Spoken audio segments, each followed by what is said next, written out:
in the meeting. We had 2 others on the list. There should have been 3, but they're not in here yet. So if they pop in there when we're still in that portion, we'll bring them in. And otherwise, Kim has 3, I believe, to read. Just so you know. Sounds good. And All we right, are live. I will call the special board meeting of the Wenatchee School District to order. And our first item on the agenda this afternoon is public comment. And it's my understanding that we have one person in the wings right now who is wishing to do that. And I'm not sure who it is, but. Yeah, Brian Hurling is on the line. Please introduce yourself, your address, and you have 3 minutes for your comment, Brian, and we'll go from there. Thank you. Great. Thank you. My name is Brian Hurling. I live in Malaga, 2005, Edwards. Thank you for the chance to speak today. I believe in local control of many governmental functions. With that local control comes a demand for local responsibility. Currently, Chelan and Douglas counties are adding 521 COVID cases a week over the past 3 weeks. Before the start of the 3rd wave, we were averaging 139 new cases from September through October. The sudden change began shortly after the beginning of November, about a week after our K-2 students returned to school. While there is evidence that schools with careful attention to masking, social distancing, and cohorts of students can be safe enough for a return of younger children, it is also very evident that reopening schools increases the risks of a community to the spread of COVID. Schools are not islands, but hubs in a vast network of community relationships. Those relationships are the very fibers that connect us to one another, and it is through those relationships that COVID exploits us and spreads. In the report from October 19th from OSPI, there is a quote that is relevant to our valley. While there is evidence that younger children, i.e. younger than 10 years old, may be less susceptible to infection and less likely to transmit to close contacts if they are infected, a relatively small number of well-documented outbreaks involving school-aged children demonstrates the potential for widespread transmission among children, particularly when there are limited measures in place to stop transmission. Those measures cannot be limited to our classrooms. They must be put in place by the broader community. The community must listen to and follow the advice of our local health experts. If the community does not change its behaviors, COVID will continue to spread, and our schools will experience outbreaks that will shut down classrooms and return students to the virtual learning environments we are all tired of working through. The current lack of collective discipline is driving the pandemic in our community. Until we can display the resolve necessary to sharply curb new infections, a return by any other grades to the classroom will only worsen an already severe local epidemic. I strongly advocate for the Wenatchee School District to defer any decision about returning students to the classroom until after our numbers have fallen substantially for a sustained period of time. I trust the Chelan-Douglas Health District and their experts to determine what that safe level is. I expect the school board and administration to hold the community to that high standard. I would also like to advocate that the number for the school district be separated out according to the actual staff participating in in-person schooling. Currently, the school district reports 10 staff that have been infected with COVID over the past 14 days. They then calculate the WSD COVID rate using the total number of staff in the district and arrive at a rate of 1,048 cases per 100,000, which appears similar to the Chelan County rate of 891. If you only include the actual buildings that are seeing students in person, you arrive at a very different number of 1,955 per 100,000. That is a staggeringly high number that is almost twice the rate of Chelan County and is up from the 1,397 per 100,000 on the 24th of November. Accurate numbers matter and will increase the public trust in our institution. Thank you very much for this chance to speak, and I appreciate it. Thank you, Brian. Appreciate it. Okay, so next we are here today. And by the way, Julie, have we heard from Julie? I don't see Julie. No, she said she was going to call in, but I have not received any text or anything else, but I did have an email from her last night that she was going to participate in today's meeting, but probably not on next Tuesday's meeting. And we do have 3 more public comments, Laura. They were in writing. So Kim's going to read those. Okay. Could somebody text Julie, please? I will, as Kim's reading. Okay, great. And Laura, just since we don't have the other 2 that wanted to be here present, would you like me to provide their names and what their topic was? for the two that did not attend, that were planning to attend? I guess there's no harm in it, but you know, they didn't come, so Okay, so no? I think not, probably. Okay, Yeah. all right. Okay, so I have three written comments. The first is from Lori Wisemore, and her comment is, my name is Lori Wisemore, and I serve the district as a paraeducator and classified union leader. Due to the short notice of this meeting, I am not able to comment in person via Zoom. My comment is in response to the discussion of bringing in grade 3 students. I participate in the reopening work group, and this option has not been well thought out or even discussed as a team. In addition, the messaging that was related in the last school board meeting was that it is difficult to manage all of the absences of staff and students. Kelly Lopez shared a great explanation of the impact on a classroom should a staff member be sick or exposed. Now, a week later, the discussion of adding a grade level to the hybrid model, how can that be with the increase in cases, not just in the community, but within our schools as well? In the spring, schools were closed with much lower cases than what we are seeing today. Now is not the time to reopen our schools and spread the virus. Even the suggestion of doing so contradicts what Dr. Gordon and Ms. Lopez have been telling our staff and community. I encourage you to keep students at home until this wave passes. Thank you. Okay, thank you. Okay, let's see. The next one is from Cecilia Anguiano, and her comment is as follows. It is completely irresponsible to bring back more students given that we are in between holidays in which we will more than likely continue to see an exponential increase in cases. Why would we increase the risk of students spreading COVID and then sending them home for Christmas break? At this point, what is the rush? Is it that a small group of parents are seeking reopening and being the loudest? I trust you will make the correct decision to not contribute to our increase in cases. Okay. The last one is from Emma Angus. As a community member and person who works in an elementary school, I am urging you to rethink and reassess the entire discussion of hybrid learning. I am concerned for my safety, my team's safety, as well as the safety of the community. Please do not send third grade students back to school. The staff who are getting kids in and out of school, including myself, taking temperatures with thermometers that don't work, and providing recess, which is a joke, do not have more time or ability to accommodate a new cohort. It is too much. I know you are trying to listen to the parents who are angry their kids aren't going back to school. I get it. But just like we teach the kids, we need to teach parents patience. It's not hard and not forever, but we have to do what is best for the community, not just the parents who have their own agenda. In my school alone, as of today, we have 10% of our children, just the children, out with sickness. This excludes absences for many other reasons.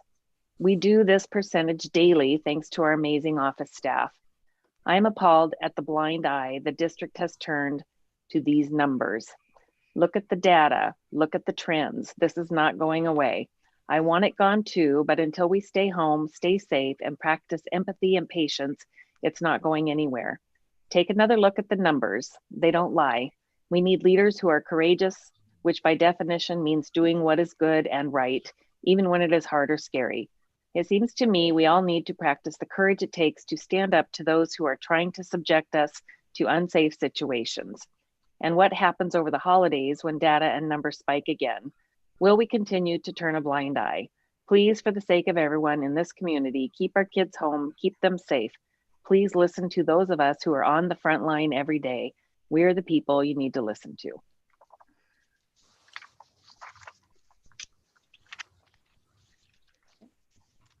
That is it. Thank you. Okay, and we've had no appearance of the other two people who were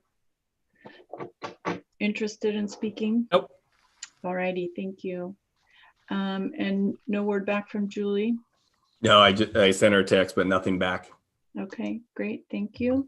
All right, so we are here today to discuss return of third grade to hybrid learning. Paul? Thank you, Laura. I appreciate the public comments. I want our community to know is that our team, the board, we are listening to everybody throughout this conversation. And I know it's challenging. I have parents who want us to come back, who are telling me, who am I listening to on the other side? I have parents who are telling me, who are you listening to on the other side? I get this as a challenging time. But we're making the recommendation to bring back our third grade students based off of what is occurring currently within our schools. It has been challenging in 1 to 2 of our schools to continue the mitigating strategies of ensuring that our staff and our students are safe, and they have been. Dr. Butler yesterday in a region-wide call talked about how the schools have been safe, that across the region, not just Wenatchee School District, but across the region, it has been safe within our schools. So with that piece of it, recognizing the rates are high, it is why we're going slow. It is why we're taking a very measured approach to bringing more of our youngest students back into our schools for hybrid learning to ensure the academic well-being of our students, as well as the social emotional well-being, but bringing them back very thoughtfully, carefully, and ensuring that we create a safe environment. One of the public commenters talked about schools are safe and they do struggle when you're not following the mitigating strategies. We are following the mitigating strategies, masking, social distancing, hygiene. We're doing a good job. The speaker also mentioned about outside of the community, and he's right on that. We're in this together, but what we do know is when we're in our schools, it's working. It's working well. It's why we believe adding the next group of students, the third grade students, will continue to move us forward and allow one more small group of students moving on. Again, back in our original thinking was after Thanksgiving, we were going to bring 3rd through 5th grade back. We reduced that to just 1 grade level to make sure that we're able to keep our buildings staffed. I've had a number of community members ask me, what's the magic number? There is no magic number. The magic number is that we're able to keep our staff in our buildings and that we're able to work with our students on a daily basis. In one school, it has been more challenging. And it's not something that school has done. It is just that situation has been more challenging, but we're working our way through it. So the health district and others, the current hybrid is 75 to 100,000. So that's not a metric any of the districts are using any longer. For us, it really is about maintaining what we have and now adding 1 additional grade level, which again, we feel like is very measured, thoughtful approach to educating our students, ensuring the social emotional well-being, and continuing to progress forward within this pandemic. Board, questions that you would have of me or my team as we have this conversation? Yes, well, I have one. So during the public comment period, we did have a comment related to our cases per 100,000 as it applies to our staff. So we are currently looking at 1,048 per 100,000 on our district dashboard. Is that applied to the entire staff, or is it applied to those who are face-to-face? I'm gonna have Ron jump in. I can answer that. Yep. Yeah. That actually, if you were looking at the dashboard and you see the average number of students on the site column and the average number of staff on site columns, it's the totals of all of those divided by the cases per 100,000. So it is only those on site. We are not figuring it based on all staff, regardless of location. Okay, great. Thank you for that. Thank you, Ron. Paul, you referred to Dr. Butler and the health district. Have you specifically sounded and talked to them about third grade? And if you can give us a summary of that. Yeah, speak to Dr. Butler on at least once a week basis. This week it was twice a week. He recognizes that the schools are safer for our kids, because what we're finding is that hopefully we're changing the behavior of our students when they're in school to continue following those same strategies when they're outside of the school as well. So hopefully trying to build greater capacity around the mitigating strategies of the masking, social distancing, and the hygiene aspect. Continues to have concerns about large groups of students coming online. And it is why we've decided to have just one grade level versus an additional 3, because he also recognizes it's about keeping our schools open and about ensuring that we have the right amount of staff to maintain that. And as he consistently has said to me and to the region, that where we are finding that it is safe is in our schools. There has been in the region one case of transmission, literally one case of all the schools that are open. So our schools are doing a good job. I am not discounting what is occurring outside in our community, and they are related. It is interrelated to our district.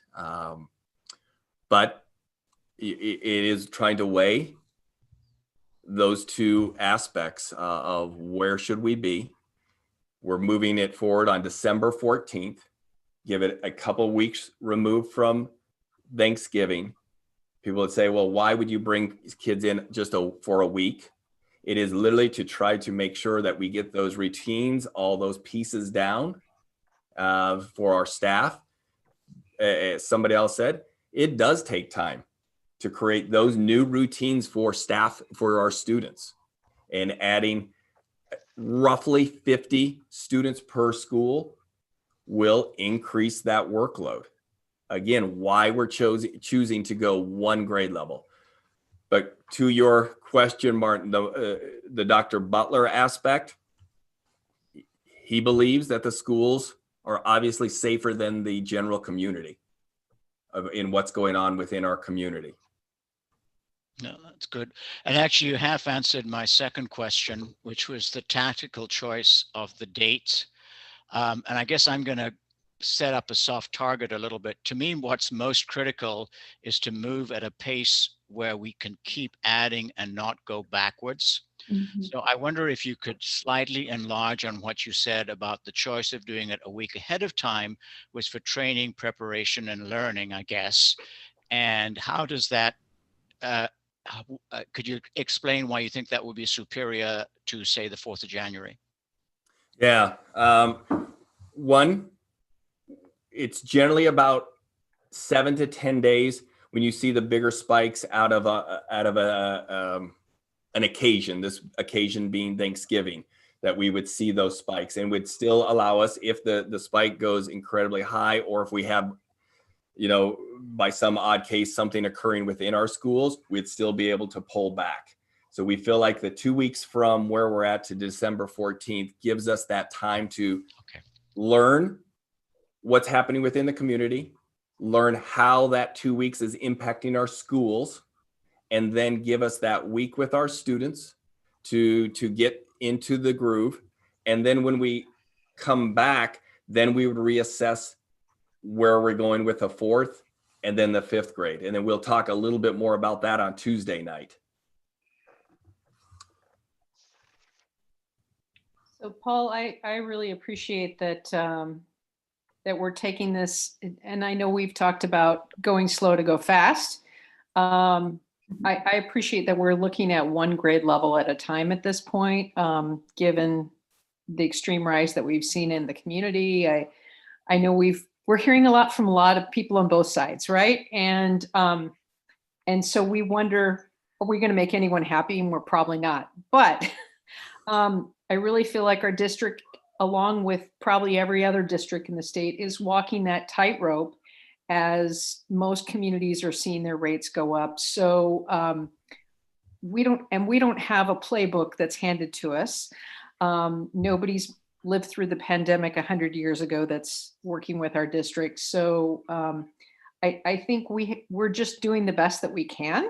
And I appreciate that you and your team have been looking at bringing back 3rd grade only right now as this option, even if it's for just a week, like you said, just to get, people used to that, getting the kids used to being back in the building before we add another group. So I did have a question about the building that has maybe been kind of on that tightrope a little bit more tenuously. Are there any circumstances that would play into 3rd grade coming back or not coming back? For instance, if there were too many cases in any building, if it had to close, would 3rd grade not come back at that point? Could you address that? Absolutely. So why we didn't want to bring them back, on Monday, was for this 2-week window now because of Thanksgiving.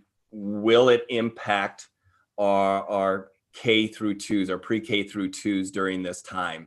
And I'll have Kelly jump on here too.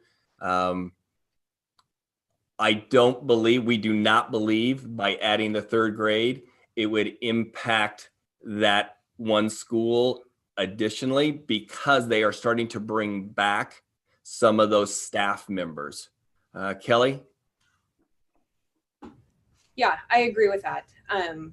The surge that we saw initially from that one building has started to decline. Those staff members are coming back. I also want to point out, while we are having this increase in that one building, it is not because that building's doing something wrong. They are following all the mitigating strategies. It is outside exposures again, and it just happens to hit that building. Hopefully it moves on to a different one so that that particular building can have a little break. But I do just want it out there that they're following everything they're supposed to follow. They are doing everything right within the schools. It is, again, that outside exposure.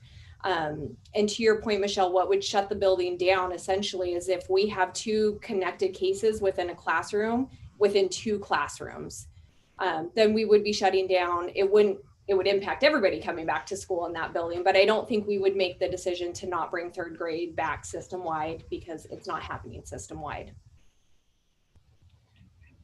I do have another question. Kelly, you did talk previously about having the capacity to do the contact tracing, and we're feeling pretty overwhelmed about that. So I know our department there is only so big. So what are we doing to increase that capacity?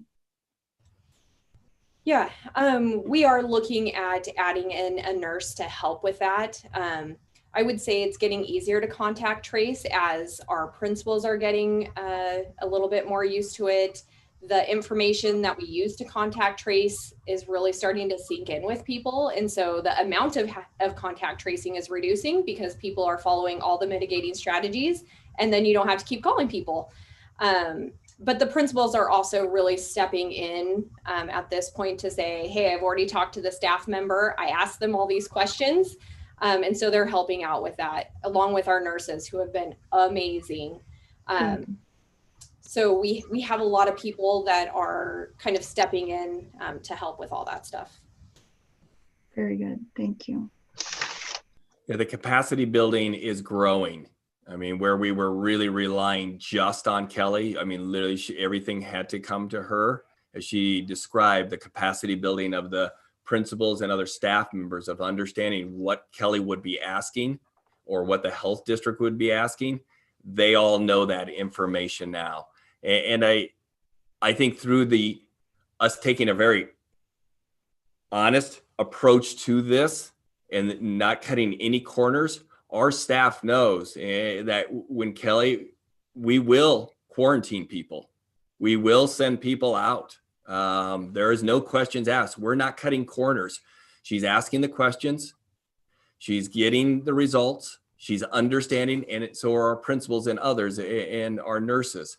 So they're really having good, honest, transparent conversations about where we at within the positivity or exposure, or I'm sick today because I have a runny nose. It doesn't appear to be connected to anything, but I'm having that conversation too. But others are building that capacity. Okay.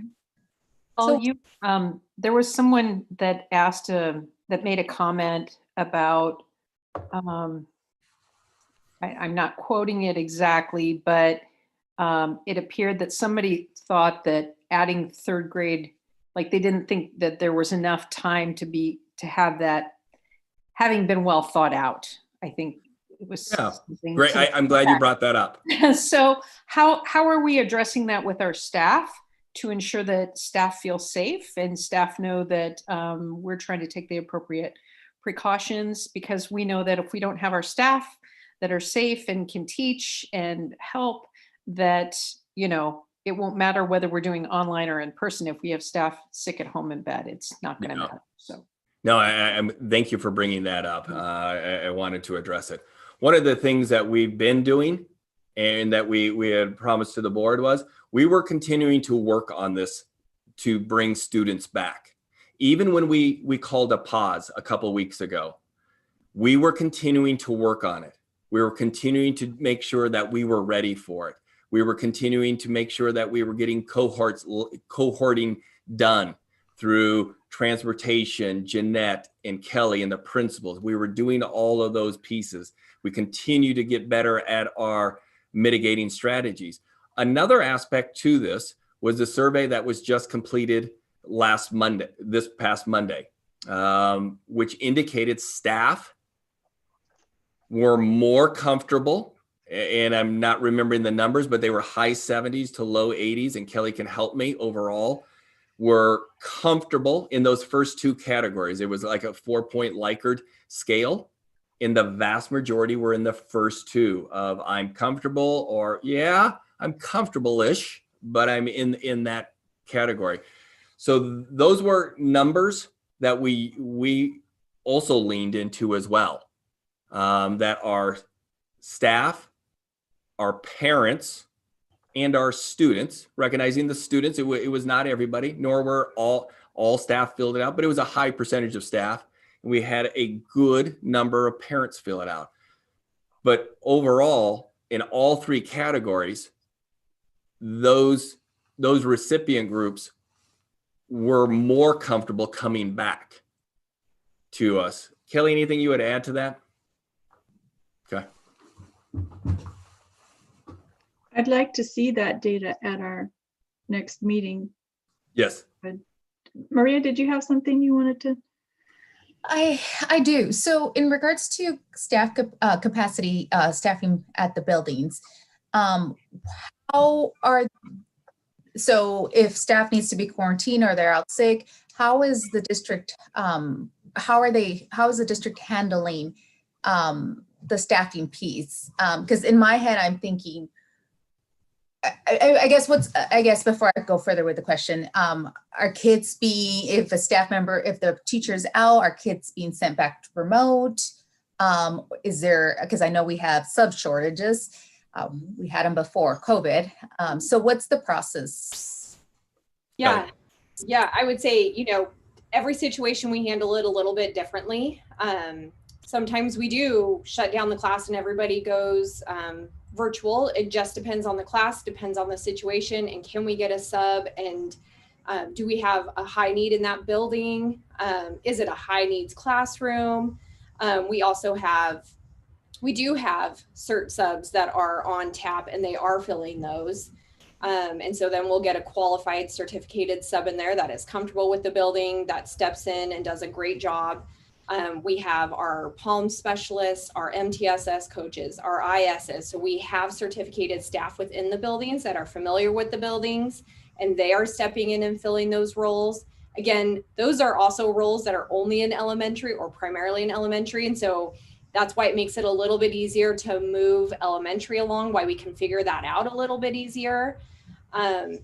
It's not perfect. There's just no way to make it perfect, but staff are really stepping up and stepping in. We also have a number of classified staff that have either emergency certs or finishing up their student teaching, and they're stepping into these roles and getting that great experience as well.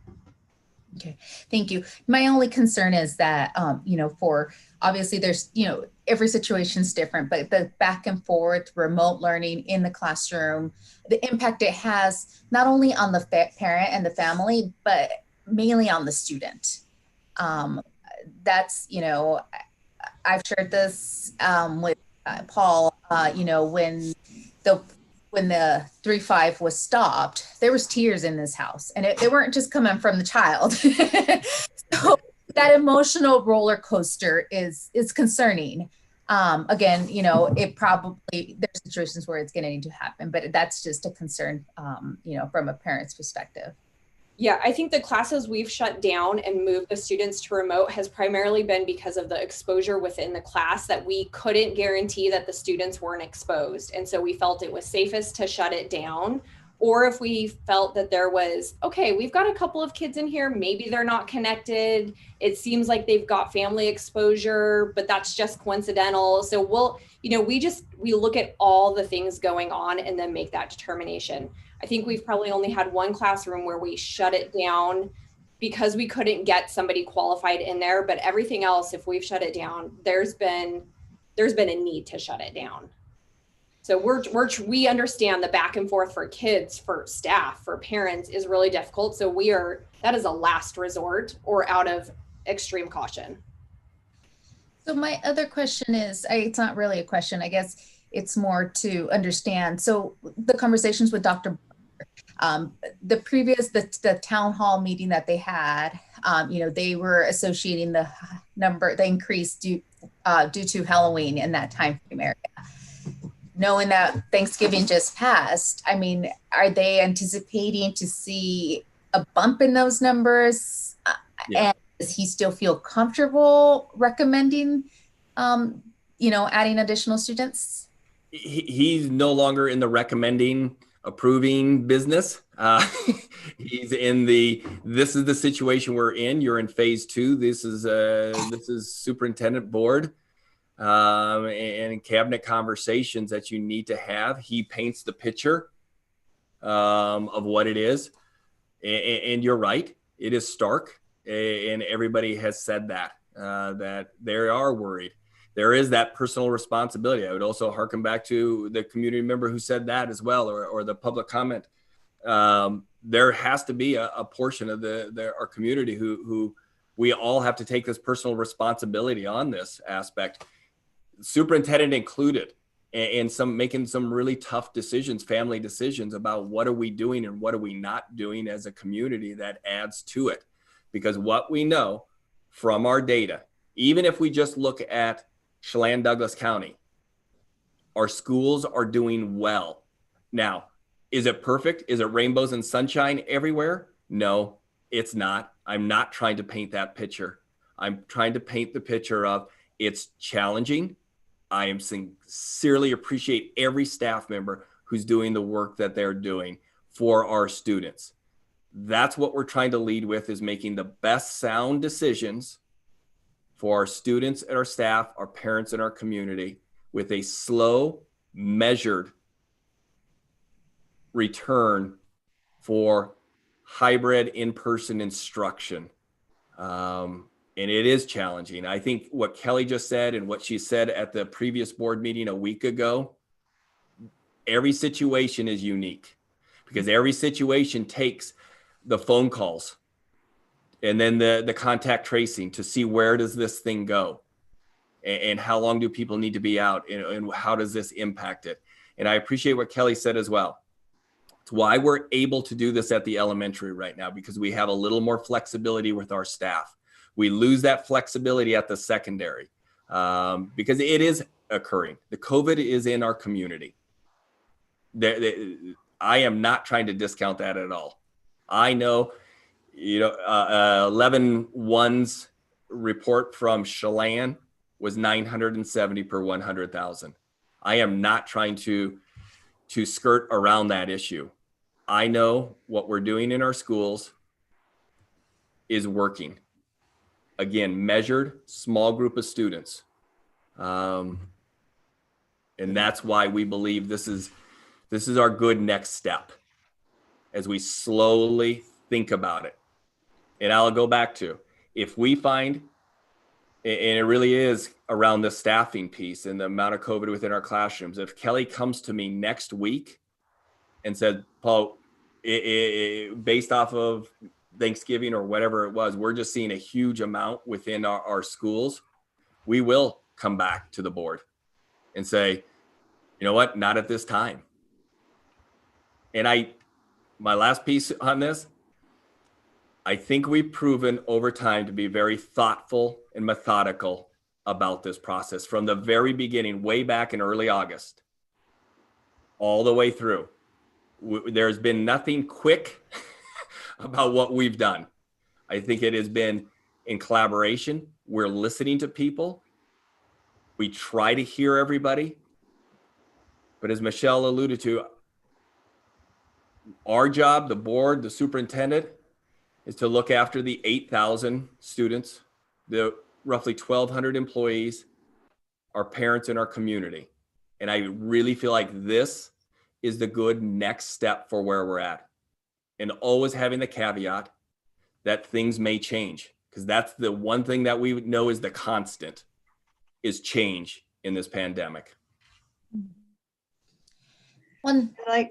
Whoops, sorry, go ahead.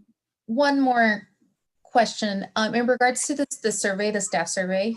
Was the data disaggregated to see the responses of staff that are currently in a building or teaching children and involved with the K2 pod versus the non? It'd be interesting to see how that data is different or not. I'm going to ask Kelly or Ron. I've spent time reading. My goal is to read every comment, which is quite a bit. Ron and Kelly's goal is to break down the data, because I can't do that. I can read really well. I can't break down the data for us. So they're doing that. So Kelly, Ron. Yeah, we asked similar questions, but for the K2s that are in the building, and then we separated out, I think, even 3, 5, and then secondary, so that we could get a good picture of those who are in, those who are next on tap, and those who maybe have a little while. And the secondary is obviously just a whole different animal altogether. So yeah. And students answered a similar question. So we had all demographics or all representation answering a similar question with a similar Likert scale. So we could compare those groups. And I would say this was a pulse survey. This was not an in-depth survey. This was to make sure, are we checking in? Roughly 3 questions, if I am right. It might've been one more if you were a certain grade level, with a comment box to give us feedback. That was the purpose of this, is to see that comfort level, to check in with people. How are they doing? And then to give us any feedback that they may have. It was never intended to be a 15, 20 question survey. It just wasn't. And that's why we called it a pulse survey. Temperature check. How are we doing in the organization? And the main piece was, where are staff, where are parents, where are students as we think about returning? Because that's what we promised the board, was we would have more data to really think about the next piece, when we hit that pause. We really wanted to make sure we had further feedback. Yeah, did it take me a little bit longer to get it out than I wanted to? It did. But I'll tell you this, it actually worked in our benefit, because the week it was out, the media around Thanksgiving was huge. So I think it gave us even better data, more honest data, because of the heightened awareness of the amount of COVID over the Thanksgiving break. Again, I hate when I say it's going to be on this date and I don't deliver. I own that. But I think in retrospect, it actually ended up working well for us, because if we would have surveyed even a couple of weeks ago, the data would have been old. It would have not had that media push around the concern of Thanksgiving in the numbers. And I think this gave us a more accurate picture based off of where we're at today. Okay, well, we look forward to seeing that picture. Yep. And, I mean, we really can't talk about it because we don't have it in front of us. So it's just all, you know. Yep. Still trying to just a story at the moment. So I do have a couple things I want to say. So I do like this slow and measured approach. And, you know, I would almost add in there, you know, it's sort of like the tortoise wins the race, I'm hoping, but be bold, slow and methodical, but be bold also. I do, if I was to critique us and the way we have moved forward, I have felt it in myself, you know, in trepidation, a little fear, like I don't want to be responsible for, you know, harming anyone, whether it's a, you know, family member who's not even at the school that gets pat. But at the same time, I think we should always include in our conversation the impact that this is having on kids in their academics, in their social, emotional well-being. Kids are suffering.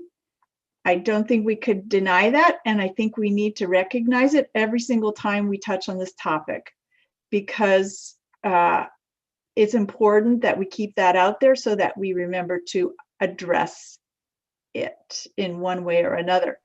I also, you know, do want to say that I know we're not talking about this right now, but I understand that there's some information about grades at the high school that are circulating out there. And I'm hoping that next Tuesday we have a really full report on that. I understand that it's been sent to the media, and I sure would like the board to hear about these things prior to the media getting their hands on it. So let's talk about that. But I also want to recognize that Dr. Butler is out of the business of providing guidance and advice. But, you know, Dr. Fauci and Dr. Redfield at the CDC are, you know, both stating within the last week that school is one of the safest places for kids to be. And it's because we're following that CDC advice. Our superintendent of public instruction was also in the media this week saying that distance learning is not working. He's acknowledging that publicly. And one of the interesting comments he made is it's not about devices and connectivity. It's about human relationships, and having that face-to-face time is so imperative. And I feel a sense of urgency about it. And so even though we're going slowly, I just want to feel like we are constantly moving forward, and I'm going to keep talking about that. I hope the other board members do too. We need to move forward. So on Tuesday night, we will bring forward to the board our timeline, recognizing that, again, our world changes all the time, but I think people want to know. We will have solid dates as to the different grade levels coming back. Tuesday night, we'll also talk about grades at high school. The board did have the information. I'll just say this. Anytime that we're sharing staff email to the community, I'll say this, that we are not hiding any information. That information, Eric sent out to his staff within 24 hours. That was out on to social media. I will say this, when staff members do that, wherever they're at, they have every right to do what they want to do with it.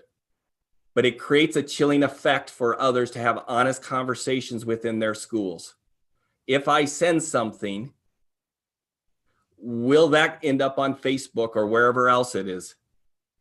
I think we've got to be really careful. If those are those issues, we need to address them. And we will, with an honest approach of where we're at on Tuesday night. Mike and Eric are going to address the academics, where we're at, and that information in there. Because I think the other piece to it was, we're comparing apples to oranges on that document. That was the end of the semester for last year, and it's current right now. And if anybody knows high school or middle secondary students, deadlines matter. The end of the semester is 5 weeks away. Mm. But I'm with you, Laura. I am not saying it's our kids are struggling. Our kids are struggling academically and social emotionally.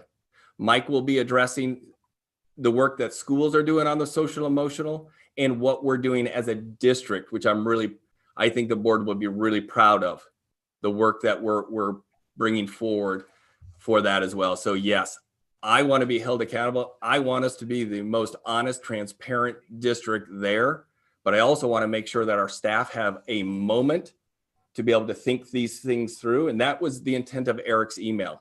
Staff, let's think about that. Literally, that's what it said. Let's talk about this. How do we do this better?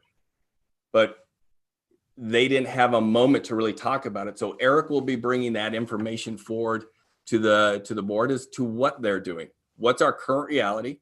There are a number of F's. What will the staff be doing to address those pieces? And then again, the social emotional. But I appreciate it, Laura, that you put it out there. I do. Thank you. Yeah, you bet. Look forward to that. We got anything else? Anybody else have a comment or? Yeah, I'd just like to comment that I appreciate, Paul, that you talked about change. Change is going to be obviously happening every moment throughout this pandemic. We're going to see rates up and down and go sideways. So, and I think I initially had a lot of hesitancy about saying, okay, we're going to plant a flag here and say, okay, we're going to bring students back because, Maria, you very openly talked about your own household's disappointment, and rightly so. I think that we have to understand, as Laura said, if we're trying to be bold and take those steps, however small they are, we have to expect that we're going to have those moments where we have to pull back. I mean, I think that's just part of the game here right now, so to speak. It's not a game, but we have to accept that sometimes we're going to make plans and then we're going to have to change those plans sometimes depending on what's going on in buildings, how many more people are infected, or I don't know what else. It's flu season too. So who knows? Maybe there's a synergistic effect between flu and COVID. I hope not.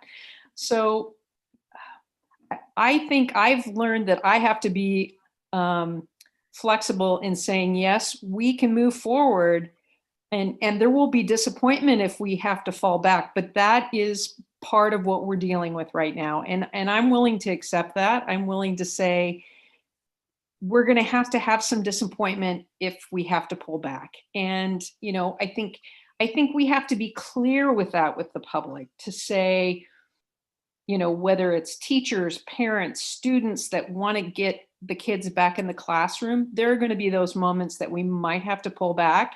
And they should anticipate that. They should anticipate that there are going to be those times. And we hope that those times are going to be minimized. we hope that they're going to be non-existent. Let's be honest. We don't want that to happen, but they're going to happen sometimes. And so I think we just need to be very transparent with that up front. We're going to do our best to get kids in slowly and steadily and safely and keep our staff safe so we can keep teaching every kid in this district. And we might have to backtrack sometimes. And it's not because we're not keeping our eye on the ball and looking at the data and listening to everybody. It's because conditions change, because it's a pandemic. So I appreciate the work that the teams are doing. I'm glad that we're going to be bringing third graders back. And I hope that we can address with the staff or parents or whoever that feels uncomfortable, that we can talk about those safety measures and talk about their anxiety that's like, I'm not ready for this. Let's have some real honest conversations before those kids come back on December 14th. And if we need to roll it back because something changes, let's accept it. We can cry tears, but let's accept it. So I am hopeful. I am not happy that our community rates are going up, but I hope our community is listening and watching and wanting to make a difference to make it easier for all these kids to come back into school. So I am hopeful as we move forward. So community, please work with all of us and let's make it a safer community for everybody to come back.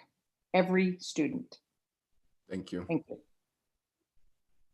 I echo what Laura and Michelle are saying.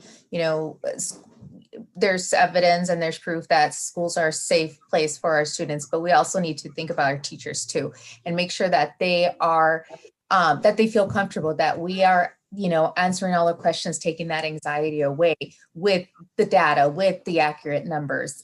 So I just want to make sure that it's not just about the kids, because without the staffing, the teachers can't provide that service to the children. So Absolutely. All right. And going once, going twice. I'm quickly going Yeah. to say that the questions I asked, the answers I got, the factors that are being looked at, this is a reasonable decision. And I'll use that word specifically and technically going into uncertainty. It's a highly reasonable decision, and thank you. Thank you. Thanks, Martin. Okay. All right, everybody. Well, we are scheduled to have our regular board meeting on the 8th at 6 p.m. So we will see you all there then. Thank you, board. Meeting Bye. adjourned.